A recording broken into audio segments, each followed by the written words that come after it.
Heather, kick us off today. My name is Heather McCutcheon. I am the host of Baseball Live. My co-host is Barry Weinberg. Name is Heather McCutcheon. I am the host. What is your background for the job? Okay, I work with an organization called Luke 14 Exchange. I have been disabled all of my life. I was born with cerebral palsy. By the way, I should probably introduce myself. My name is Jerry Borton, and I'm the co-founder of Luke 14 Exchange. But again, born with cerebral palsy. Actually, when I went to college, I wanted to be a youth pastor. Found out there weren't a lot of churches open to hiring somebody with a disability as a youth pastor. Realize, love working with kids. I used to coach baseball when I was in high school, but really felt like somebody needed to get out there and help people better understand people with disabilities. And now that I'm in my early 60s, I'm spending more time with people with disabilities to help them figure out the way God's wired them and help them figure out how to develop opportunities to use those gifts. So, in a nutshell, that's what I do. What kind of disability do you work with? A lot of our people with disabilities are people in their 20s or 30s who have cerebral palsy. I also have a coaching mentee who's has muscular dystrophy. So a lot of it's cerebral palsy or mobility impairments similar to mine. But I'm willing to talk to anybody because I believe everybody has a gift or gifts, and that you should use those gifts for God's glory and to serve others. So that's what we're all about. Do you get background or a master's degree for this job? I have both. I have a degree in Bible and education, bachelor's degree. I also have a master's degree in organizational leadership. Although the joke is, people look at my desk and say, "There's no way you have a degree in organizing," but it's different, or at least that's what I try to tell them. So I've got a master's degree. I don't think I need them necessarily to do the job I do. But there's actually been some research that the higher for a person with a disability, or let me try that again. I talk for a living.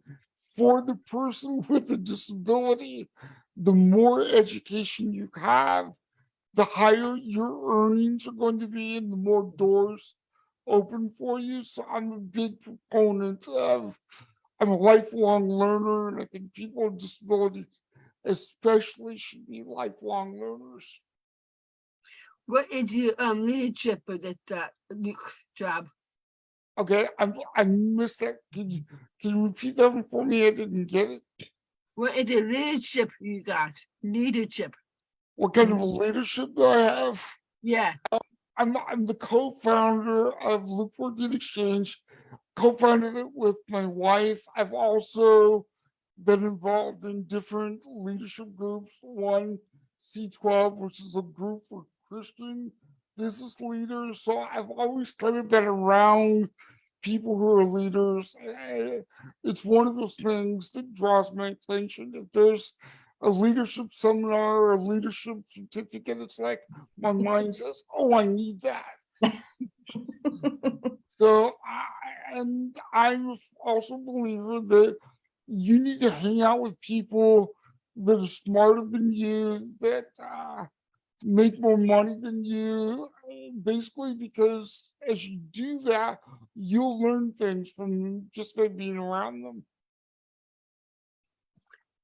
And I love how you turn around and pay that forward to people, who are maybe in a different point on their life trajectory, a couple decades younger, and kind of taking that mentorship and paying it backwards, and I think that's, something that really fascinates me about your organization. And we're so excited to learn more about Luke 14 Exchange. What kind of duty do you do, Luke?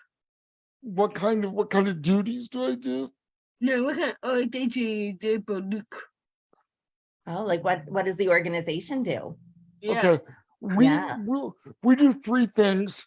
We work with Christian communities like churches and Christian businesses to help them serve people with disabilities in their sphere of influence, also to help them realize that not only do we need to minister or work with people with disabilities, but our world is impoverished if we don't have people with disabilities using our gifts. So we want to see disability as a two-way street, not that we're doing good things to help people with disabilities. That's a great thing. Don't stop that. But realize people with disabilities have gifts and abilities that other people need in order to serve them. So we want to move people from the margins of society into the mainstream, and a particular niche is Christian communities. Obviously, we want people with disabilities to be everywhere. It's just that's the world we know the best because that's my background. Wow. Okay. I love that expression. The It world does. is impoverished, right? The world Yeah, is, it's not yeah. just that it's the right thing to do, it's Yeah. that society is at a disadvantage and our economy is at a disadvantage when we leave people on the sidelines of opportunity for belonging and engagement and employment. And I just wrote down that phrase, the world is impoverished when we don't have people coming into the game when they're left out. Definitely, especially post-pandemic, where Yes. people with disabilities were learning how to adapt to their surroundings way before the pandemic. We already have expertise in that. We also have expertise in how to be resilient because I used to tell people with disabilities never take the first 10 no's for an answer. Yes. That success is getting up one more time when you've been knocked down. And that Mhm. sounds trite, but it's true. It's like life is difficult, but not impossible. Yeah. But I'm getting up on my soapbox, so I I'll come love back that down. mindset. You're speaking my language. I love it. Yeah. Heather, what other questions do you have? Where does the name of Luke 14 and change come from? Okay, it comes from the Bible. Luke chapter 14, therefore Luke 14, it's actually verses 15 to 24. And if you look at that, you'll see the story. But what it comes down to is there was a banquet master who wanted everyone to be at his banquet, and all the people that said yes, they were going to come at the last minute backed out. So the banquet master sent the servants out to go to the highways and byways, compare the poor, the blind, the lame, and compel them to come in.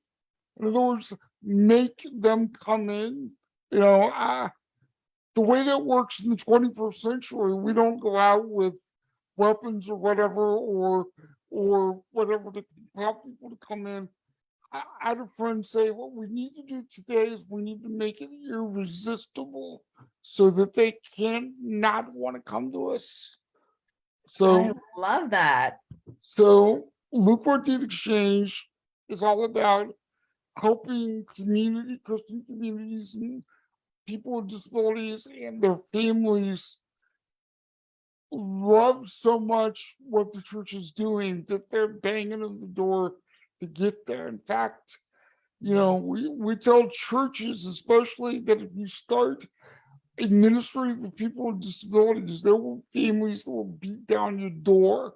They're so hungry to have a place where they can feel like they belong. So, What kind of disability do you work with? I live with cerebral palsy, which in real oversimplistic terms, is brain damage. The part of my brain that controls my balance and coordination is damaged, so the messages don't get through correctly from my brain to the rest of my body. But, you know, there are days, Heather, you probably feel this way too, where I would resign from disability if I just knew where to send the letter. But I also know that I've had opportunities, I've met thousands of people that I would not have met if it weren't for being born with cerebral palsy. So, you know, there's these ones difficult, but truth is, I wouldn't trade my life. I wouldn't trade my life at all, even with a disability, because he's still giving me gifts that he expects me to use. God expects me to use. Tell us about your journey with the disability. Tell me about my journey with disability. Yeah.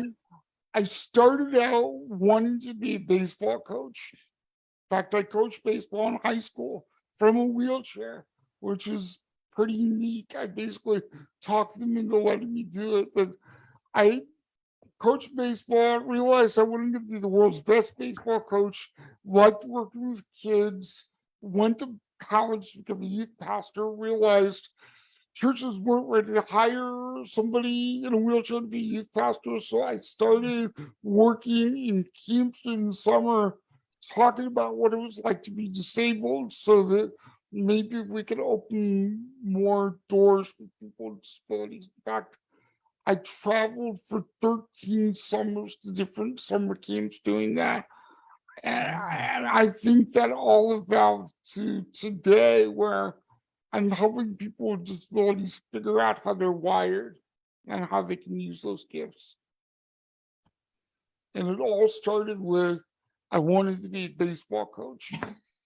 Why did you do it? What is the baseball coach do? Was a baseball coach good? If basically a baseball coach is the person that sets the lineup, that teaches the team how to play baseball or how to play baseball better. Um, the coach also sometimes schedules the games and that sort of thing. So really, it's taking a group of people and trying to win baseball games the best way possible with the talent you got. And there it is again. Everybody has talents. Yeah. Yeah. So I was doing this long before the Protein Exchange. Yeah. Great question. Seems like you have lots of ways you coach people. You Yeah. know, I've been doing Lots it for of a ways to while. capture talent on the field in real life, you know? That's right. Yeah. Exactly. Like I say, I've just this. My mother would say, "This is the way I've been since the day I was born." Wow. I've been, figuring out how to use my gifts and help other people use their gifts. Wow. In fact, can I tell you one quick story? When Sure. I was in first grade, my mom took me to school, and I was there. Had my little desk that was like, it was like 3 feet taller than everybody else's, so my wheelchair would get through. And you know, after the first morning of class, I went. My mom picked me up to come home. We had lunch, and then she sat me down in front of the TV, and I'm thinking, wait a minute, I'm a first grader. I should go to school all day. And I asked Mom, what was the deal? And she said, well, we thought that you should try it for half a day first, and if that works, maybe we'll let you go for a full day. And I was thinking, at that rate, I'll be in school forever. And I said, wouldn't it be better to have me go a full day? And if it doesn't work, coming back to half a day. And I don't remember what my mom said, but she got me back in the car, drove me back to school, rolled me into the room, and said, he's yours. And it worked Wow. long before Wow. special education and inclusion. I was there, so but that's me. Yeah. at 7 years old or 6 Oh years my old. gosh. Yeah, I know. Do you feel like people like at any point in your life, or is it something that you always deal with? Do you feel that people underestimate you or miss some of the gifts you have because they get stuck at seeing the wheelchair? I think that happens. The bigger struggle for me isn't that, but when I see that, I feel like I've got to like be 150% better than anyone else. Mm, And nobody can do that. We all have 100%. That's it. You know, if I try to overcome everybody's assumption of me, I will spend more time worrying about what other people think instead yeah, of what I know I'm good at and doing that. So I try to remind myself, if somebody wants to look at me and just see the wheelchair, that's their loss. yeah, If Yeah. somebody wants to look at my friend Heather here and says, well, that's Down syndrome and stops there, that's their loss. I don't have That's true. time. it Yeah, is the I truth. don't have time to worry about those people anymore. Yeah. I've got too many other I good mean, things I need to. Yep. What, but baseball, what children, what disability do they play with baseball? Oh, you know what? The kids that I worked with when I coached baseball did not have any disabilities that I was aware of. Now, years later, Little League started what they called the Challenger Mhm. level, which is for people with disabilities. But I coach normal kids, whatever Ah, normal means. yeah, But I loved it. Kids, the only thing kids care about is the adult they're working with care about them. They Yeah. don't automatically think, oh, somebody in a wheelchair, that's bad, until an adult teaches them that, either Yes. accidentally or on purpose. So no, I coach normal kids who are probably now in their 30s or 40s. Wow, wow. I'm old. Anyway, anyway, but I thought about coaching Challenger. I've just never been able to get. Life has been too busy for me to get back to coaching baseball. But one of these days, you never know. That's right. How do we help people with disabilities find their gift? Mm, Good question. Um, I start with something like, what do you like to do? Because if you like to do something, that probably means you got some talent to do that. Um, I always, whenever I'm talking to a child or youth with disabilities, I will ask them what they want to do when they get out of school, because most people don't ask people with disabilities what do they want to do with the rest of their lives. So yeah. I start with those things. If I were coaching me in high school and I said I wanted to be a baseball coach, I would ask questions like, so what do you like about baseball? And, okay, it's the travel, it's the working with kids, it's teaching skills. And then I might ask, well, have you talked to anybody about being a baseball coach? Or I might ask questions like, are there other occupations that need those same skills? Mhm. Because the more options we have, the more successful we're going to become. Being a business leaders takes a lot of the same characteristics of a baseball coach or a teacher or a pastor or a nonprofit leader or podcaster for that matter. So I would ask, what do you like to do? And I just started exploring what those are and asking, how can you learn how to do that? To learn more about podcasting, you can read a book. you could go to YouTube. You probably should listen to the top 10 podcasts out there to learn from them. So I would start asking questions and just kind of digging around until we find that little nugget of a seed of something they think they might want to do. Then we work on watering and growing that seed. And that might not be the right analogy, but I'd start with a lot of questions.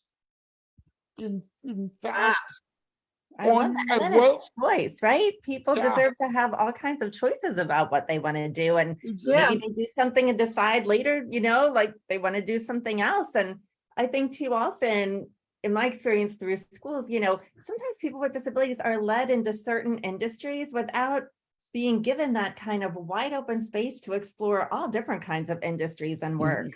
And that's so important to true. let people know they have choice. Yeah. and most people learn what they're good at by eliminating what they're not good at.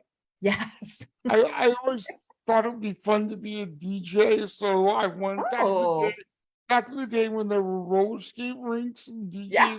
would play the music. I did that one night, and it was like 3 of the longest hours of my life ever because I was, I mean, I wasn't just a little bit bad, I was horrible. So check that one off the list. I'm not going to be a DJ. So again, over time, I'm doing more and more of what I'm doing now. Mhm. So don't be afraid to try stuff and fail. I think especially sometimes our family members, first of all, our family members love us no matter what. Yes. So I can forgive family members for a lot of stuff because they're just trying to do the right thing. But you know, um, I forgot where I was going with that. Anyway, family members can help us figure out what we're good at. They also sometimes try to overprotect us. So Yes. we sometimes need to help them let go a little bit, knowing that we might fail. And failure is not final. No. Yeah. And I remember I was at a conference, someone used the expression dignity of risk. And I Yes. said, other people have the opportunity to fail. And if we're smart, we learn from our failure. But you have the opportunity to have that learning. And when we bubble wrap and overprotect people, and sometimes it comes from a very, very good place of, Mhm. wanting to keep people safe. But sometimes if we go a little bit overboard there, sometimes people say, like, I wish I could have, learned from falling. And I never got the chance because there was always someone there with that really tight safety net around me. And it's very interesting to hear that from people just of all different backgrounds and abilities and, Mhm. very well-meaning family members and people saying, I just would have wished I got the chance to try Right. and to learn it was for me or it wasn't for me. And Exactly. yeah, Or to so find out what supports I need in order to be able to do it well. yeah. I've got an administrative assistant who basically helps me manage my paper. Mhm. Wow. And the stuff that I'm not good at so that I can focus more on the stuff that I'm good at. Yeah. But in order to do that, you got to find out what you're bad at. The only way Yes. to find out what you're bad That's at true. Isn't it the just truth, go out. Heather? Yeah. And It's like, sometimes we encourage people to keep working on what they're bad at. I remember when I worked in schools with people with disabilities, there might be a good example is someone said to me, basketball is not my thing. And every single time in gym class, they make me the goal is to get 3 out of 5 baskets. And I could work on that for the next 100 years. And I'm not going to get 3 to 5 baskets.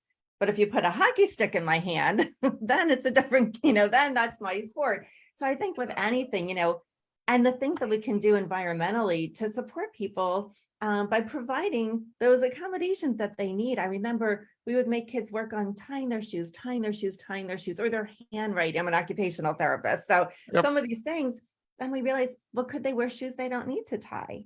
Could they use elastic shoelaces? Could they use a computer instead of writing? Of course. But why should we make people keep practicing what they're not good at when we're ignoring all their gifts? You know, if we just worked on the stuff that we're not good at, at best, we're going to be mediocre. And Now, probably miserable too, right? yeah, there's some Yeah. things, there's some things that we're bad at that we should work on, like our Yeah. attitude, Yes. like our Yes. character. Those sorts of things we have to work on, things we're not good at, for sure.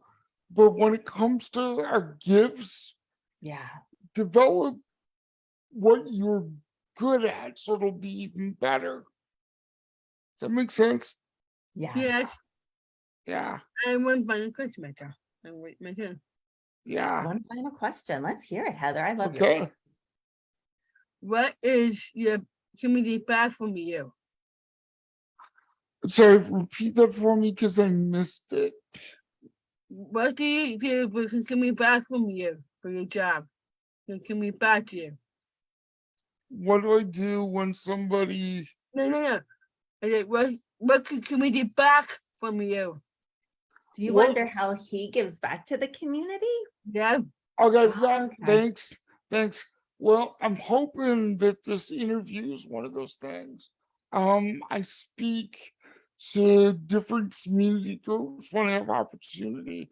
A lot of our coaching that we do for free because people with disabilities don't have a lot of times the money to hire a coach.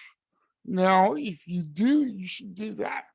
You know, but for those that don't, I've got maybe 3 or 4 slots that I sort of rotate people through to do coaching with. So I think that's giving back. I think every time that we use our gift to serve others, we're giving back. Mhm. Yeah, Wow. yeah. I love that. Can you put Yeah. can we get your update in the chat that they can reach you? Oh, please, yes, definitely put a website in the chat and um And your update in it also we can contact you. yes, yeah, we'll give you an email address, we'll give you a phone number, we'll give you a website. You can That put would in be there. great. And we'll put And all that if people information just in the want chat. to Yeah. chat and see whether coaching's for them or they're just kind of stuck in something and need somebody to brainstorm with them. My wife and I love to do that. We'd be delighted to do that. Oh, I love that because I think that just benefits someone to maybe even have someone outside of the people that they normally talk to and interact with to just bring that new perspective in on, the Mhm. ideas that they're thinking about or, the different new chapter they might be thinking about taking in their life. So to have you and to have people know that your organization is out there as a resource for them is Yep. huge. And the same for you. You guys do a lot of what we do, just in a slightly different venue, and Yeah. the world needs all of us doing it. Yes. Okay. Absolutely. Okay. Well, Heather, I could talk to Jerry all day. I don't know about you. Me too.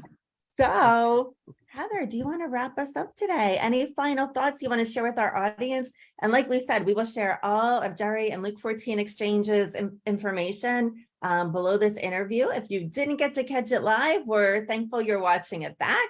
And hopefully you'll be able to make a connection with an organization you might not have known about before. Yeah. So, and as always, Heather, thank you for hosting Hanging with Heather. And wrap us up today. Monday at 12 o'clock to 12:30, Friday at 10:30 to 11. Please stand up. And we have just a couple more dates left for the fall. 2 more people signed up for your show today, Heather. I'm Heather's agent. I do her Awesome. back end scheduling work. And 2 more people signed up I didn't even get to tell you about yet. So a couple more dates left for the fall. Who wouldn't want to hang with Heather? Sign up for one of our last remaining Exactly. fall dates. All right. Go outside. When we get back in, go outside, be safe. We'll go back in, watch your hand, and be strong. Love Awesome. that Awesome, message. man. I had a great time. Great. Thank you. Have a great day, everybody. And Jerry, thank you so much for sharing about yourself and what you do with our org with Well, Painting thank you with for the Color. opportunity. It was a delight. Thank you for attending with Heather today. I'm really happy with that. Awesome. You're welcome. Hey, if you need a repeat guest sometime, let me know. Always happy to hang out. We would love too. that. Bye, everybody. Bye.